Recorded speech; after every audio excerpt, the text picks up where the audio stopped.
"Remove it."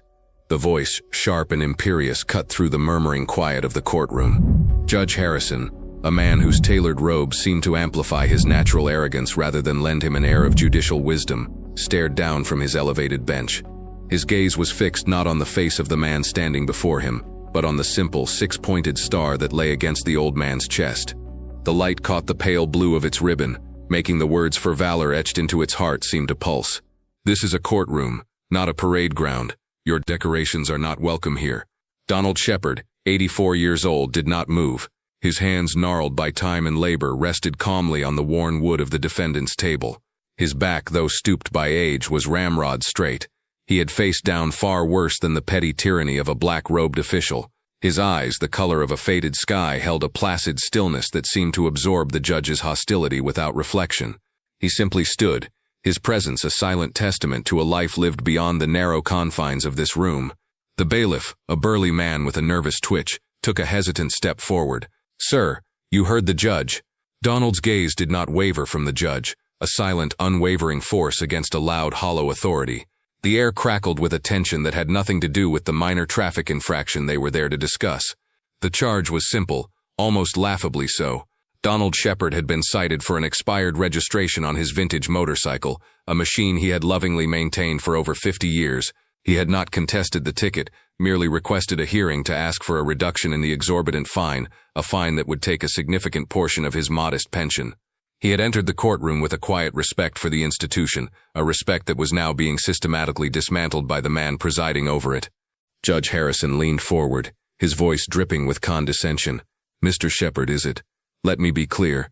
I will not have my courtroom turned into a stage for theatrical displays of patriotism. This is a place of law and order, not a VFW hall. The bauble you are wearing is irrelevant to these proceedings. I will ask you one last time to remove it, or I will hold you in contempt of court." The word bauble hung in the air, a deliberate, calculated insult. Several people in the gallery shifted uncomfortably. A young woman in the front row, a law student observing the day's proceedings, scribbled furiously in her notebook, her expression a mixture of shock and outrage. The prosecuting attorney, a man barely 30, shuffled his papers, refusing to meet Donald's eyes. He knew the judge's reputation for arrogance, but this was a new level of judicial overreach. Donald's voice, when it finally came, was not loud, but it carried a weight that filled the room. "With all due respect, Your Honor, this is not a decoration, it is a part of my life. A part of who I am." He spoke slowly, each word chosen with a deliberation that bespoke a mind still sharp, still precise. The judge's face flushed a deep, angry red. "I do not care what you think it is. I am the authority in this room, and I am ordering you to take it off. Is that concept too difficult for you to grasp?" He gestured impatiently to the bailiff. "Sergeant, assist Mr. Shepard in complying with the court's order." The bailiff moved forward, his hand outstretched, not with aggression but with a deep, visible reluctance. "Sir," he began, his voice low, "please don't make this difficult." Donald did not look at the bailiff. His eyes remained locked on the judge. "You would have this officer lay hands on an old man?" he asked, his tone even, yet carrying a current of steel. "You would have him remove this medal? Do you know what this medal is, son?" He finally turned his head slightly, his gaze falling upon the nameplate on the judge's bench. "Do you, Judge Harrison?" The judge slammed his gavel down, the sharp crack echoing like a gunshot. "That is enough. I will not be questioned by you. Your personal history is of no consequence. Here you are a defendant who is impeding the function of this court. One more word from you on the matter, and I will have you escorted to a holding cell." The air grew thick with a palpable sense of injustice. The small crowd in the gallery watched, a silent chorus of disapproval. They saw an elderly man being bullied, a symbol of honor being debased. The judge, blinded by his own authority, failed to see what everyone else in the room now understood. He was not just confronting a man, he was confronting a legacy. He was not just issuing an order, he was committing an act of desecration. The tension stretched, thin and taut, threatening to snap. Donald Shepard remained still, a rock in the stream of the judge's fury, waiting for the inevitable moment when the current would have no choice but to break around him. As Judge Harrison's tirade continued, the light from the high courtroom windows glinted off the metal. For a fleeting second, the polished wood and stale air of the room dissolved, replaced by the acrid smell of smoke and the deafening roar of rotor blades. The image was sharp, a sliver of memory piercing the present. He wasn't in a courtroom but in a field of mud and shattered trees, the sky the color of a dirty orange bruise. A young soldier, barely a boy, lay at his feet, his lifeblood seeping into the soil. Donald remembered the weight of the boy's rifle, the feel of the muddy ground beneath his knees as he'd single-handedly held the line against an overwhelming force, shielding the wounded, refusing to yield a single inch of ground. The medal wasn't a piece of metal. It was the echo of a promise made to the fallen, a silent vow to live a life worthy of their sacrifice. It was forged in the fires of a day when valor was not a choice, but the only thing left.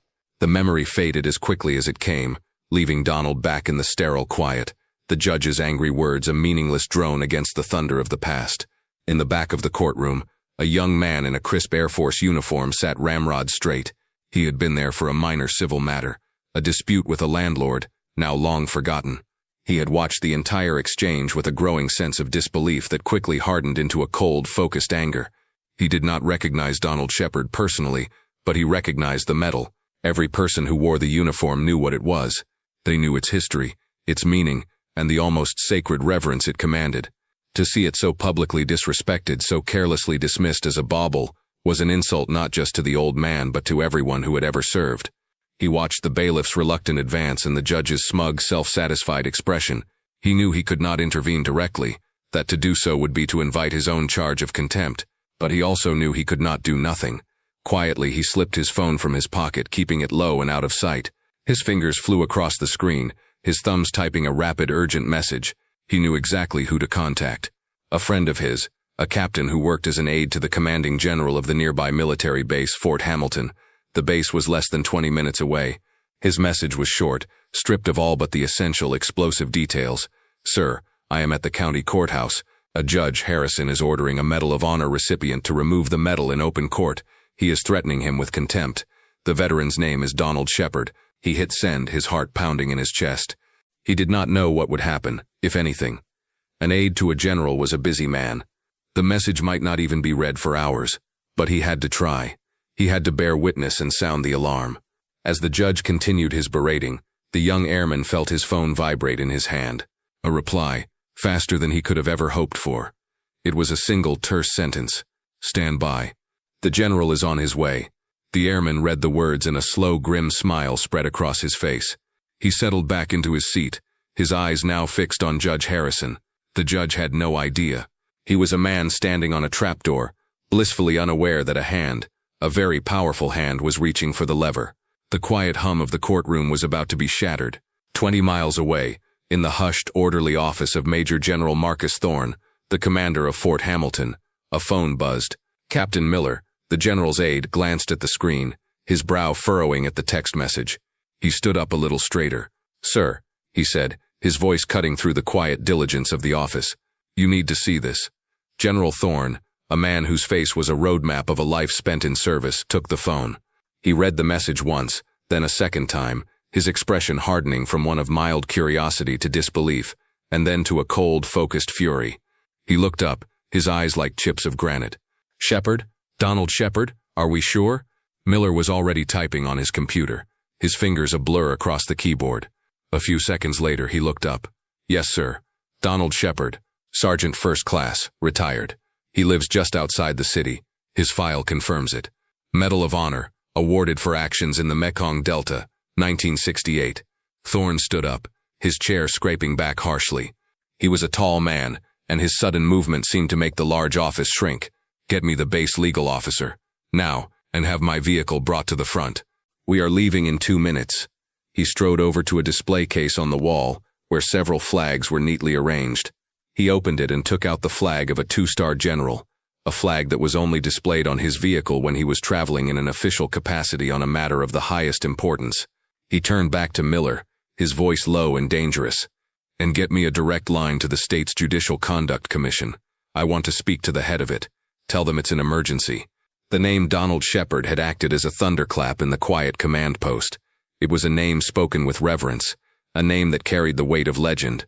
The idea that a man like that was being harassed, humiliated by a local judge was not just an insult, it was an intolerable stain on the honor of the uniform. Help was not just on the way. A storm was gathering, and it was about to break directly over Judge Harrison's courtroom. Back in the courtroom, Judge Harrison, entirely ignorant of the forces he had just set in motion, was enjoying his moment of supreme authority. He saw Donald Shepard's silence not as a sign of quiet defiance, but as the capitulation of a weak old man. He leaned back in his chair, a cruel smirk playing on his lips. "So you have finally decided to see reason, Mr. Shepard? Good. Now, for the final time, give the medal to the bailiff and we can proceed with the matter of your fine. Or we can take the other path. I can have you escorted from my courtroom, held in a cell for 24 hours for contempt, and we can add that to your list of offenses. The choice is yours, but I assure you my patience has reached its absolute limit." He was pushing past the point of no return, his ego demanding total submission. The fine, the initial reason for this entire hearing, was now a distant afterthought. This had become a battle of wills, and in his own mind, Judge Harrison had already won. He saw only an elderly defendant, a symbol he could bend to his will to assert his dominance over his small kingdom. He did not see the history standing before him, nor could he hear the distant, rapidly approaching sirens that signaled the end of his career. The main doors of the courthouse burst open with a force that made them slam against the marble walls. The sound echoed through the hallways and into the courtroom, causing every head to turn. 2 uniformed military police officers strode in, their expressions grim and purposeful. They were followed by a man in the immaculate dress uniform of a major general, his chest a formidable array of ribbons and medals, his 2 stars glinting on his shoulders. He moved with an aura of command that made Judge Harrison's authority seem theatrical and hollow by comparison. Captain Miller followed closely behind him. They did not pause or slow their pace until they stood in the center of the courtroom, directly before the judge's bench. The 2 MPs took up positions flanking the aisle, their presence a silent, powerful statement. The entire room was frozen, a tableau of stunned silence. The bailiff, who had been about to place a hand on Donald Shepard's arm, froze in place, his hand hovering in midair. Major General Thorne's eyes swept the room, taking in the scene with a practiced, analytical gaze. He saw the shocked faces in the gallery, the nervous prosecutor, the arrogant and now confused judge on the bench, and then he saw the old man standing at the defendant's table, straight and unwavering, with the pale blue ribbon of the Medal of Honor around his neck. The general's posture, already ramrod straight, seemed to gain an extra inch of rigidity. He took 3 precise steps forward, stopping directly in front of Donald Shepard. He did not address the judge. He did not address anyone. His focus was solely on the old soldier. Then, in an act that sent a shockwave through the entire courtroom, he raised his hand to his brow in a sharp, perfect salute. "Sergeant Shepard," General Thorne's voice boomed, clear and resonant, a commander's voice, accustomed to being obeyed. "It is an honor to be in your presence, sir." He held the salute, his eyes locked on Donald's. The old man, for the first time, showed a flicker of emotion. His calm facade cracked just a little, his eyes misting over as he returned the salute with a nod. The general then turned his gaze to the bench, and the full, formidable weight of his authority fell upon Judge Harrison. The judge, who had been sputtering, trying to regain control, was silenced by the icy fury in the general's eyes. "Judge Harrison," Thorne began, his voice dangerously quiet now, "I am Major General Marcus Thorne, commanding officer of Fort Hamilton. I was informed that a United States Medal of Honor recipient was being subjected to disrespect in this courtroom. I see that report was accurate." He took another step closer. "Are you aware, Judge, of who this man is? Are you aware of what this bauble, as you called it, represents?" The general did not wait for an answer. He turned slightly, so he was addressing the entire room. Sergeant First Class Donald Shepard was awarded the Medal of Honor for his actions on March 12, 1968. During an ambush in the Mekong Delta, his platoon was overwhelmed, their commander killed, and they were facing annihilation. Sergeant Shepard, then a specialist, single-handedly defended a wounded comrade, repelled 3 separate enemy assaults on his position, and coordinated air support that saved the lives of a dozen men, all while being wounded himself. He refused to be evacuated until every one of his wounded brothers was on a helicopter. A hush fell over the crowd. The law student in the front row was no longer writing, her pen still, her mouth slightly agape.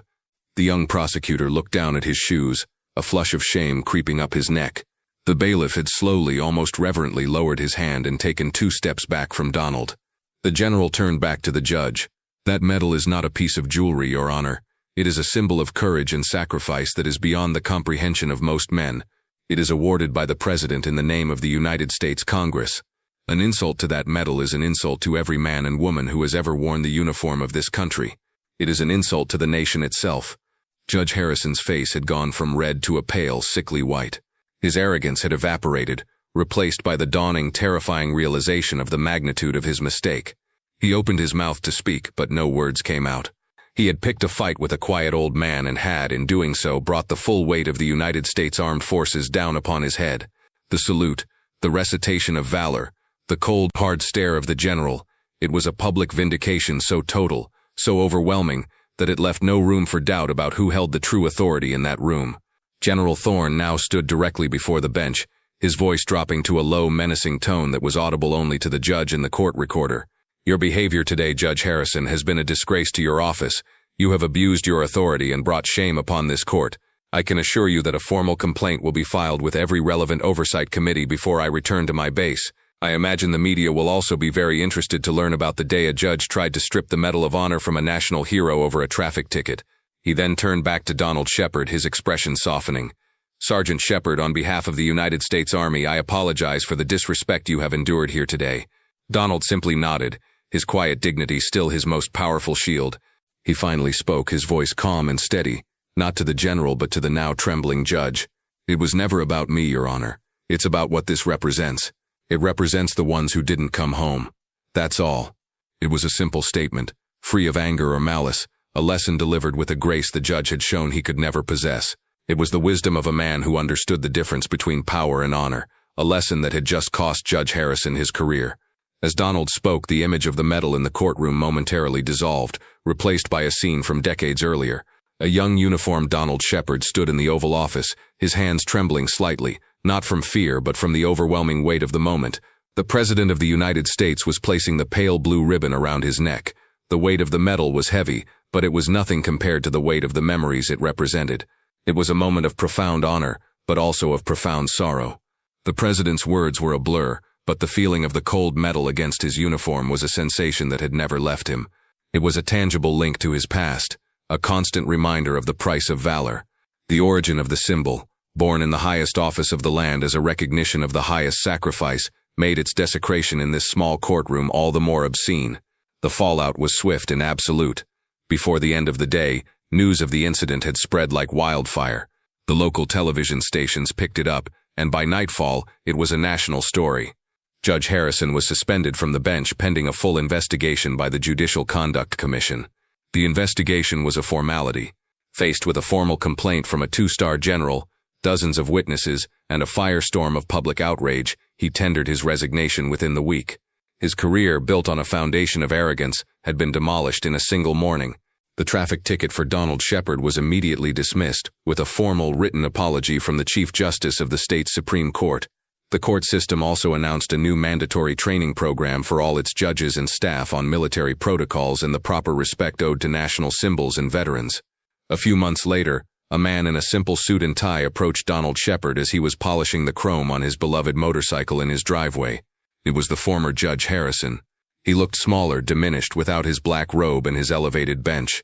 "Mr. Shepard," he said, his voice quiet, hesitant. "I wanted to apologize, in person. What I did, there was no excuse for it. I was arrogant, and I was wrong." Donald Shepard stopped his polishing and looked at the man. He saw no triumph in Harrison's fall, no satisfaction in his disgrace. He saw only a man who had lost his way. "We all make mistakes," Donald said, his voice gentle. "The important thing is to learn from them." He then turned back to his motorcycle, a silent signal that the conversation was over. He had no more to say. The apology had been offered, and he had accepted it. It was time to move on. Thank you for watching this episode of Veteran Valor Stories.